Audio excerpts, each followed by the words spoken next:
오늘 우리에게 주신 하나님의 말씀은 시편 75편 1절에서 10절까지 말씀입니다. 하나님이여, 우리가 주께 감사하고 감사함은 주의 이름이 가까움이라. 사람들이 주의 기이한 일들을 전파하나이다. 주의 말씀이 내가 정한 기약이 이르면 내가 바르게 심판하리니 땅의 기둥은 내가 세웠거니와 땅과 그 모든 주민이 소멸되리라 하시도다. 내가 오만한 자들에게 오만하게 행하지 말라 하며 악인들에게 뿔을 들지 말라 하였노니 너희 뿔을 높이 들지 말며 교만한 목으로 말하지 말지어다. 무릇 높이는 일이 동쪽에서나 서쪽에서 말미암지 아니하며 남쪽에서도 말미암지 아니하고 오직 재판장이신 하나님이 이를 낮추시고 저를 높이시느니라. 여호와의 손에 잔이 있어 술 거품이 일어나는도다. 속에 섞은 것이 가득한 그 잔을 하나님이 쏟아내시나니 실로 그 찌꺼기까지도 땅의 모든 악인이 기울여 마시리로다. 나는 야곱의 하나님을 영원히 선포하며 찬양하며 또 악인들의 뿔을 다 베고 의인의 뿔은 높이 들리로다. 아멘. 오늘 본문 1절 말씀이 이렇게 시작되고 있습니다. 하나님이여, 우리가 주께 감사하고 감사함은 주의 이름이 가까움이라. 사람들이 주의 기이한 일들을 전파하나이다. 여기서 하나님의 이름이 가까이 왔다는 것은 바로 재판장이신 하나님의 심판이 가까이 왔다는 말입니다. 제가 몇 차례 법원에 가본 적이 있는데 재판장인 판사가 가까이 나올 때 감사가 나오기보다는 부담스러움이 있습니다. 법원은 엄숙하고 분위기가 무거운 곳입니다. 그러나 시인은 하나님께서 재판장이심이 감사하다고 고백합니다. 왜냐하면 하나님이 공의로우신 재판장이기 때문입니다. 시편 75편 7절 말씀입니다. 오직 재판장이신 하나님이 이를 낮추시고 저를 높이시느니라. 세상의 법정은 때로 권력과 재물에 의해 흔들리기도 하고 인간적인 편견에 사로잡히기도 합니다. 불공정한 판결로 인해 억울한 자들이 눈물을 흘리고 악한 자들이 버젓이 활개치는 모습을 우리는 너무나도 많이 보아왔습니다. 그러나 우리 하나님은 결코 그런 분이 아니십니다. 하나님은 공정하시고 의로우신 재판장이십니다.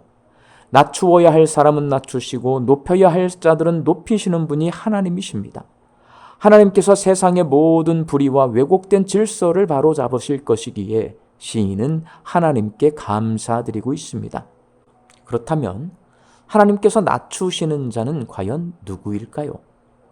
하나님은 교만한 사람을 낮추십니다. 본문 6절 말씀입니다. 무릇 높이는 일이 동쪽에서나 서쪽에서 말미암지 아니하며 남쪽에서도 말미암지 아니하고 라고 말합니다.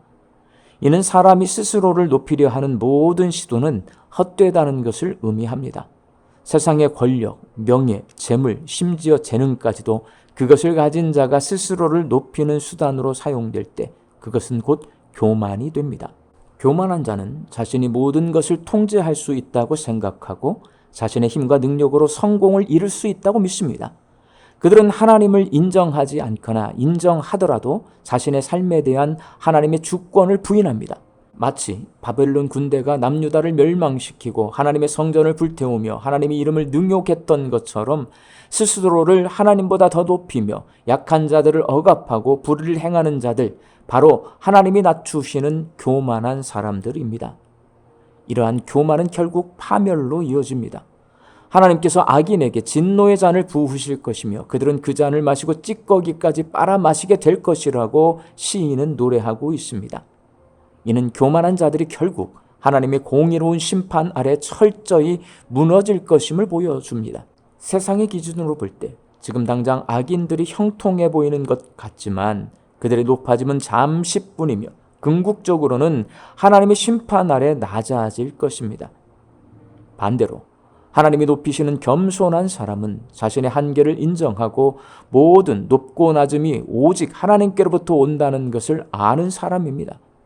그는 세상의 평가나 시선에 흔들리지 않고 오직 하나님의 말씀에 귀 기울이며 그 말씀대로 순종하며 살아갑니다. 겸손한 사람은 하나님의 심판이 있음을 믿기에 삶 속에서 죄악을 멀리하고 의를 행하려 노력합니다. 비록 지금 당장 고난과 어려움을 겪을지라도 하나님의 공의로운 심판이 반드시 임할 것을 믿고 참고 인내합니다. 시인은 이러한 믿음의 고백으로 9절에서 나는 야곱의 하나님을 영원히 선포하며 찬양하리로다 라고 선포합니다. 하나님은 이스라엘의 조상 야곱의 하나님, 즉 약속에 신실하시고 언약을 지키시는 하나님이십니다. 시인은 그 하나님을 영원히 선포하고 찬양하겠다고 다짐합니다. 이것이 바로 겸손한 자의 태도입니다. 겸손한 사람은 하나님이 반드시 바르게 심판하실 것임을 믿기에 지금은 낮아져 있고 고통받는 것처럼 보일지라도 하나님의 때가 되면 반드시 높임을 받을 것이라는 확신을 가지고 살아갑니다. 사랑하는 광주 양림교회 성도 여러분, 하나님이 세상을 심판하신다는 사실을 잊지 마시기 바랍니다. 우리는 이 땅의 삶이 전부가 아님을 기억해야 합니다. 모든 행위는 하나님의 심판대 앞에 드러날 것이며 모든 왜곡된 정의는 반드시 바로잡아질 것입니다. 이 믿음은 우리가 세상의 불의에 좌절하거나 악인의 형통함에 질투하거나 혹은 우리 자신도 모르게 교만해지는 것을 막아줄 수 있습니다. 심판하시는 하나님 앞에 교만한 사람이 아니라 겸손한 사람으로 서야 합니다. 스스로를 높이려 하지 말고 모든 높이심이 오직 하나님께로부터 온다는 것을 인정하고 항상 자신을 낮추어 하나님을 경외하는 삶을 살아야 합니다. 겸손은 곧 하나님을 향한 진정한 신뢰의 표현입니다. 하나님께서 공의로운 재판장이심을 진정으로 믿고 그분의 심판이 반드시 임할 것을 확신하며 세상의 어떤 유혹이나 고난 앞에서도 흔들리지 않는 믿음의 삶을 사시기를 바랍니다. 우리 광주 양림교회 성도들이 교만한 자는 낮추시고 겸손한 자를 높이시는 하나님의 공의를 신뢰하며 오늘 하루도 겸손히 말씀에 순종하며 사시기를 예수님의 이름으로 축원합니다. 함께 기도하겠습니다. 스스로 높이려 하는 모든 시도에서 벗어나 겸손히 나 자신을 하나님 앞에 낮추며 살게 하여 주옵소서. 하나님이 온 세상의 주인이시고 하나님이 온 세상을 다스리심을 인정하고 믿고 받아들여서 그 다스림 속에서 하나님 말씀에 순종하며 살아가는 겸손한 종이 되게 하여 주옵소서.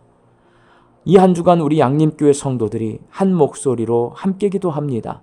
고물가와 청년 실업, 자영업 위기 등의 서민 경제를 위한 대책이 마련될 수 있게 하여 주시어서 하나님 우리 조국 대한민국이 사람 살만한 나라가 되게 하여 주옵소서.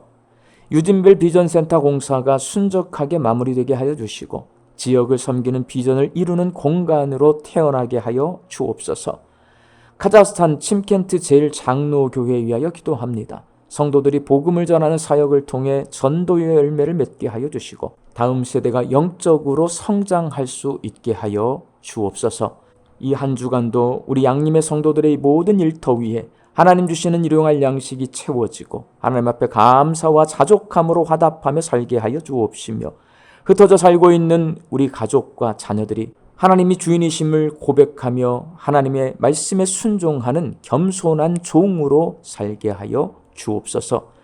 육신 연약하여서 낫기를 간구하는 환우들이 있습니다. 불쌍히 여겨주시어서 예수님의 능력으로 치유함을 얻게 하여 주시고 오랜 시간 침상에 누워 계시는 장기 환우들과 어르신들이 천국 소망 붙들고 오늘 이 하루를 살게 하여 주옵시며 애쓰고 힘써서 돌보는 가족들 위해 새 힘을 더하여 주옵소서. 예수님의 이름으로 기도하옵나이다. 아멘.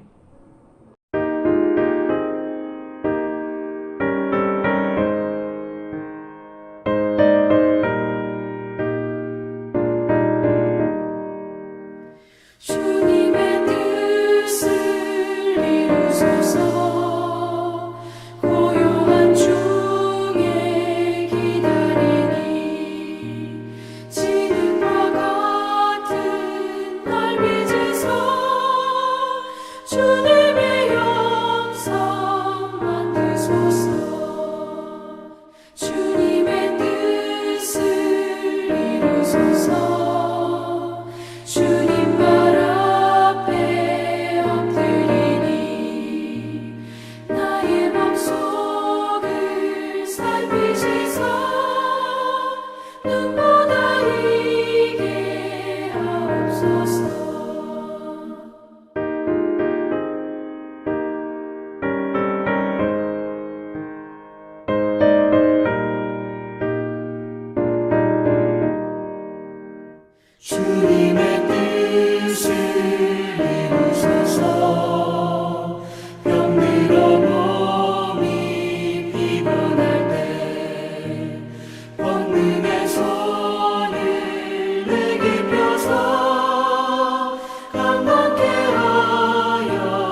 주옵소서. 온전히 나를 주장하사 주님과 함께 동행함을 만민이 알게 하옵소서.